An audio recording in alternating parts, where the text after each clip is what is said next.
pues un placer y un honor poder compartir con ustedes en este espacio un tema de gran importancia, la obesidad, un tema que pues para muchos ha sido algo tan común, tan frecuente, que lo estamos tomando como algo que no tiene relevancia, es algo que estamos viendo en la calle, tan al día a día, esos kilitos de más que pues, ay, no me entra el bañador, no me entra el pantalón, eso es algo, me compro una talla más o simplemente me voy al plástico y me quito esas llantitas y no pasa nada.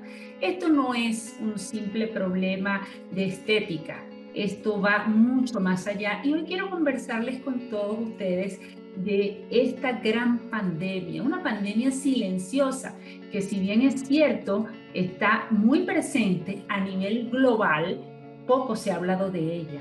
Y con respecto a esta pandemia, todavía no hay vacuna. Muy lejos estamos de controlarla y peor aún, está cada vez más arraigada en todas las sociedades. Ya no solamente es sociedades industrializadas, ya no solamente es de países desarrollados, estamos viéndola de manera global, llevándose niños, adolescentes, adultos mayores. Esto es algo que viene en un crecimiento realmente impresionante. Estamos hablando de que incluso pasa en la cara de nosotros. Cuando nosotros le preguntamos a un paciente, a cualquier persona, ¿usted tiene en su familia obesidad? No, realmente no. Pues mi mamá es un poquito llenita, pero no, obesidad no. Pues entonces vamos a empezar definiendo los conceptos. ¿Qué es obesidad? Y comenzamos hablando obesidad a través de una sencilla fórmula donde se calcula el índice de masa corporal, que no es más que la aplicación de esta simple fórmula, peso entre estatura al cuadrado. Y de acuerdo a esto, nosotros vemos los diferentes índices de masa corporal y cómo cambia la persona de acuerdo si tiene sobrepeso, obesidad grado 1, grado 2, grado 3 o incluso grado 4. Y estos grados no es solamente un número. Ay, sí, yo tengo obesidad grado 1, 2, 3. Esto no es un número nada más. Es que a la medida que aumentamos, vamos progresando en esta escala, van aumentando los riesgos. Ahora, es solamente el peso en índice de masa corporal. Ya sabemos que no es todo. Además del peso, es saber de qué es este peso, dónde está el peso. Y aquí les muestro esta gráfica muy significativa. La figura del centro con respecto a la chica del lado de ustedes a la derecha tiene las dos 60 kilos, pero evidentemente la del lado de su derecha tiene una diferencia en su distribución corporal totalmente clara con respecto a la del centro, pese a que pesan 60 kilos ambas. Por su parte, la de la extrema izquierda tiene 13% de grasa, al igual que la de la extrema derecha, pero evidentemente también tienen diferencias visuales francamente notorias. ¿A qué se debe esto? Porque no es solamente el peso, esta de 60 kilos con respecto a la de la derecha, que también son evidentemente diferentes visualmente, tienen composiciones corporales diferentes, e igual con la de la extrema derecha. Quiere decir que el tema no es solo es peso, es también de qué es ese peso y qué función metabólica es lo que nosotros estamos teniendo en nuestro cuerpo y cómo está funcionando esa composición corporal en nuestro día a día. No es igual la chica del centro de 60 kilos con 30% de grasa corporal a esta chica de la derecha con 60 kilos y 13% de grasa, porque ella evidentemente va a tener 15 kilos de masa muscular que no tiene la chica del centro. Por eso es que es tan importante tomar en cuenta ya no solamente el índice de masa corporal, sino también un detalle cada vez más prominente, que es la circunferencia abdominal, la cual se mide de manera muy sencilla, es el punto entre la última costilla y el borde superior de la cadera. Ese punto que puede o no coincidir con la cicatriz umbilical nos va a decir cómo está nuestro riesgo cardiometabólico. Así es, esa cintura nos va a decir qué posibilidades de riesgo podemos tener.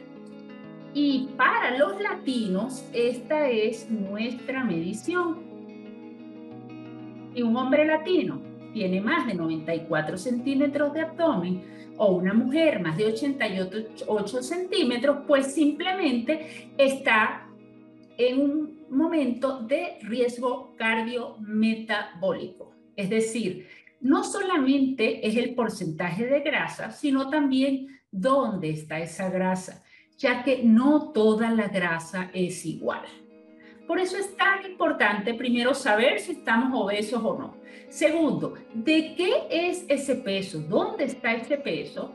Es porcentaje de grasa o de masa muscular. Y de esa grasa, ¿dónde está la grasa? ¿Está en el abdomen o está en la periferia? Sumamente importante, ya que no toda la grasa es igual. Cuando estamos hablando de grasa periférica, como ven a la derecha, es una grasa que está más en las caderas y es una grasa que no tiene un efecto tan intenso desde el punto de vista de riesgo cardiovascular como el que ven a la izquierda, donde es una grasa abdominal que infiltra los órganos y es esta la que tiende a producir infartos, problemas cardiovasculares, diabetes, hígado graso. Y como pueden ver en esta imagen, es esta grasa la que se mete dentro del hígado y produce el famoso hígado graso, es la que se mete dentro de las vísceras, incluso dentro del corazón, como lo pueden ver aquí, se mete dentro de los músculos, produce resistencia a la insulina, la famosa resistencia a la insulina que muchos de los pacientes tienen, y pare usted de contar. Estas alteraciones, esta grasa metida donde no debe, es la causa que disfunciona muchísimos ejes hormonales, lo que va a traer como consecuencia que empecemos una cascada de trastornos metabólicos que ocasionarán no solamente diabetes, sino infartos, problemas cerebrales, disfunciones, cáncer y muerte.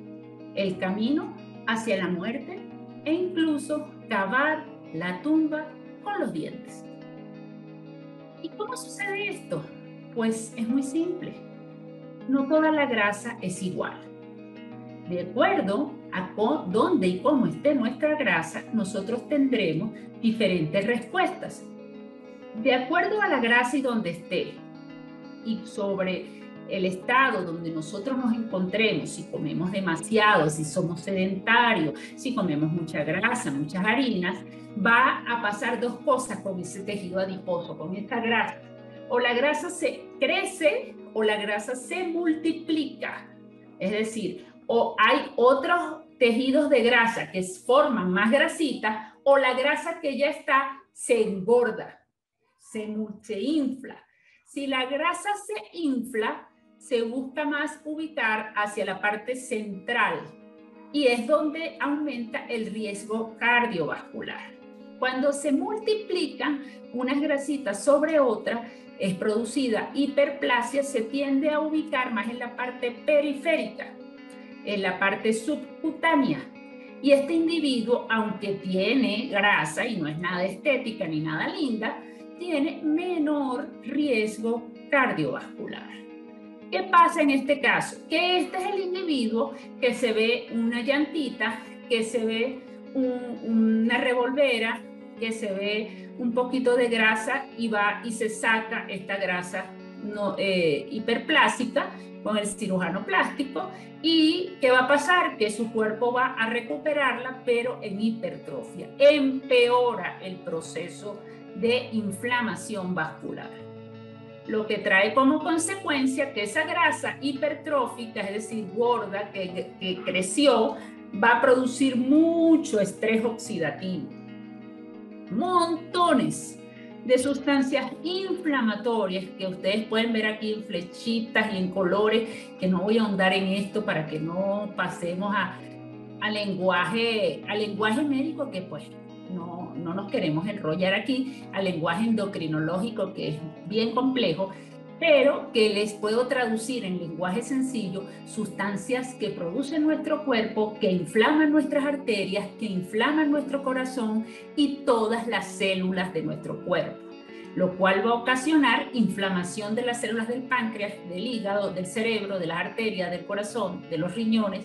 desde el pelo hasta la uña.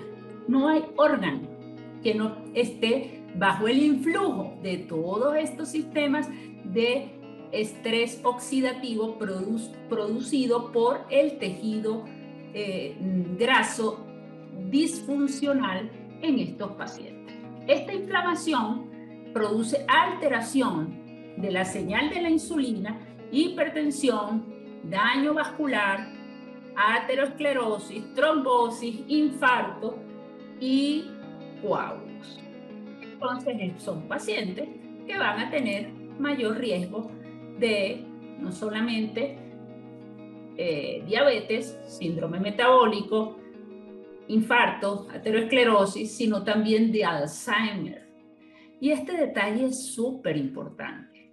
Ya sabemos que las señales metabólicas, los químicos, las sustancias inflamatorias que produce nuestro tejido graso también pueden favorecer a enfermedad de Alzheimer. Hoy está llamada la enfermedad de Alzheimer la diabetes tipo 3. Así que no podemos imaginarnos que la obesidad va a pasar libre de implicaciones en nuestros órganos y sistemas y que simplemente son llantitas que no se ven lindas. Pero además de todo este panorama que estoy presentándoles de aquí de manera muy sucinta, ¿no? Es un problema que empieza con una cascada de cambios, que si bien es cierto, se van acumulando progresivamente, no duelen, lastimosamente no duelen, hasta que hayan cambios crónicos e irreversibles sobre diferentes órganos y sistemas.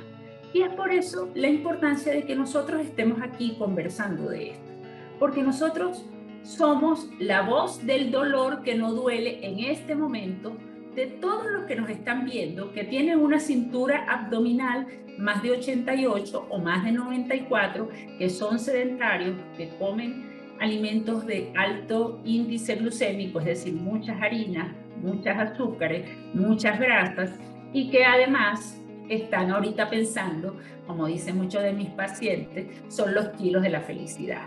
Tengo mucho dinero invertido allí, imagínense. Están invirtiendo el dinero con el cual están cavando su tumba, literalmente hablando. Pues cuando vemos este escenario, realmente es momento de nosotros pensar qué estamos haciendo con cada una de las decisiones que estamos tomando en nuestra vida. Y cuando les hablaba del índice de masa corporal, como les decía, no es solamente un número. Y quiero que observen la relación que tiene cada numerito de este índice de masa corporal con enfermedades crónicas. Los pacientes de bajo peso, es decir, con índice de masa corporal menos de 18, tienen mayor riesgo de insuficiencia cardíaca, de sistemas inmunes deprimidos, anemias, entre otras cosas. Es decir, también una deficiencia de peso tiene problemas.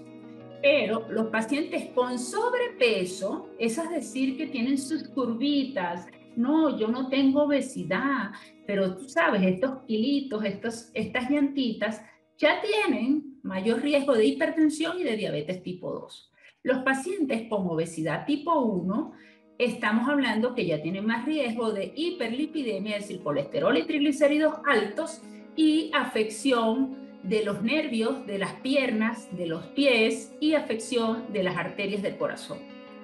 En los pacientes con obesidad grado 2, es decir, índice de masa corporal entre 35 y 39.9, hablamos de que tienen mayor riesgo de enfermedades articulares degenerativas, artritis, artrosis, entre otras. Pero miren esto, los pacientes ya con obesidad grado 3 pueden incluso aumentar de manera sustancial de 2.5 y hasta 3.6 veces más el riesgo de presentar cáncer de colon, de recto, próstata, útero, vías biliares, mamas y ovario. ¿Ustedes se imaginaban que esos kilitos de más, esa gordita simpática, tenía 3.6 veces más riesgo de tener cáncer de mama, cáncer de ovario, cáncer de útero, cáncer de vías biliares? Es muy interesante. Hay que tomarse en serio el tema del peso. No es nada más de diabetes, no es nada más de hipertensión, que ya de por sí es bastante serio. Es riesgo de demencia, de Alzheimer, de trombosis, de infartos, que son enfermedades que le dan alta carga económica y familiar. Cambia no solamente la vida del paciente, sino de todo su entorno, así como el cáncer. Pero sigamos. Aquí les muestro un pequeño esquema donde se explica claramente cuál es la relación. A medida que está la obesidad, se producen alteraciones neuroendocrinas, donde se incluye la insulina, la famosa insulina, leptina y prolactina, que de manera crónica se alteran producto de la obesidad. Se produce la inflamación crónica, que no duele, pero que daña, muy importante, y que favorece ese estrés oxidativo crónico que produce un microambiente tumoral, el cual es la cuna perfecta para aumentar su riesgo de cáncer. Y muchos pacientes llegan a mi consulta bajo esta condición y me dicen: doctora, se volvieron locas mis hormonas, no puedo parar de comer, ¿qué me pasará? Es que se volvieron locas mis hormonas. Es que yo no sé, esa ansiedad de comer. Pues no son locas las hormonas solamente. Es que cuando se presentan todos estos cambios hormonales debido al problema inflamatorio y de peso, se altera la leptina, se altera la prolactina, se altera la insulina, además del cortisol y muchas series de cambios hormonales, así como la inflamación crónica. Todos estos cambios metabólicos van a producir una alteración sobre los ejes del deseo de comer. Y hay un cambio muy poderoso, tanto a nivel del cerebro como a nivel periférico, en una serie de hormonas y contrarreguladores muy complejos con el equilibrio de apetito y ganas de comer versus no ganas de comer. Es decir, ¿como o no como? ¿Como o no como? Y se activa una cascada, como ven aquí, de sustancias en nuestro cuerpo, tanto central como periférica, es decir, tanto cerebral como a nivel gastrointestinal y hormonal, que permiten que el paciente coma, incluso hasta sin hambre. Por esta razón es tan complejo el asunto del equilibrio del alimento y esta situación hormonal. ¿Es metabólico? Es una combinación. Realmente hay un complejo: hormonas, metabolismo, neuropéptidos que están trabajando en conjunto. Es mucho más que solamente una comida. Es mucho más que irse al cirujano plástico para que le quite las llantitas. Hay que manejarlo de manera combinada, completa, y entender que es un compromiso. Entender que hay que trabajarlo desde el cerebro, porque hasta el metabolismo cerebral está influyendo de manera poderosa en estos cambios llamados obesidad. Y miren estas resonancias magnéticas de un cerebro normal versus un cerebro de un paciente con sobrepeso y obesidad, donde se evidencian cambios en las funciones de áreas específicas de los pacientes con cerebros, en pacientes con obesidad y con sobrepeso. Incluso con sobrepeso, señores. Incluso en estudios neurofuncionales en cerebros de pacientes obesos y comparados con otros tipos de adicciones. Se habla ya de que se estimulan áreas cerebrales muy similares a adictos a la cocaína, sobre todo en aquellos pacientes con obesidad adictos a los carbohidratos, azúcares simples, razón por la cual esta adicción es importante trabajarla de manera combinada, hormonas, neuroquímicos, hormonales y cerebrales para poder lograr el éxito. No es solamente un simple aspecto, es una combinación de aspectos. Esta poderosa estimulación cerebral al punto de llegar a estimular centros cerebrales sugestivos o tan intensos como la cocaína, están dadas por combinaciones neurohormonales. Y es por eso que muchos de los médicos les dicen a los pacientes que son alteraciones metabólicas, porque estas alteraciones neurohormonales cambian el metabolismo tanto de las células del tejido graso como las alteraciones del tejido cerebral y las respuestas del sistema del tejido graso. Y son alteraciones metabólicas. Pero no es algo tan simple como para decir, como van muchos de mis pacientes a la consulta, doctora, deme una pastillita para activar el metabolismo. Doctora, una pastillita que me ayude a activar el metabolismo. Este es el sueño dorado de todos los pacientes. Y pues imagínense, de todos los pacientes, no solo los que van a mi consulta, sino de muchísimos millones de pacientes que andan buscando la solución mágica. Y les muestro las listas de medicamentos que están tanto aprobados como en estudios para este fin. Pero la lista en estudios son muy grandes incluso. Y pues, ¿saben por qué todavía sigue en área gris? Porque no consiguen, porque todavía hay una lista gigante de fármacos que se han aprobado y se han sacado del mercado. Una lista pequeña de los que estamos usando y que no dan grandes resultados, y una lista gigante en investigación con resultados quizás poco promisorios. ¿Y por qué? Porque esto es una enfermedad de origen multifactorial y hay que entenderla y trabajarla bajo este contexto para que nosotros podamos tener un éxito a mediano y largo plazo. El éxito en el manejo de la pandemia llamada obesidad es importante entenderlo desde la célula misma, desde la base inflamatoria, desde la base neuroquímica, hormonal y metabólica, para que podamos trabajarlo desde la raíz y de allí poder ofrecerle a nuestros pacientes todo el complejo resultado que implica el peso saludable. Así que si usted está buscando este resultado, hay que atenderlo como una enfermedad multifactorial que significa esto. Espero que le haya dado luces a todos ustedes y se comprometan con su vida y su salud, ya que la obesidad mínimo 10 años menos de vida les va a quitar a todos. Así que manos a la obra, dispuestos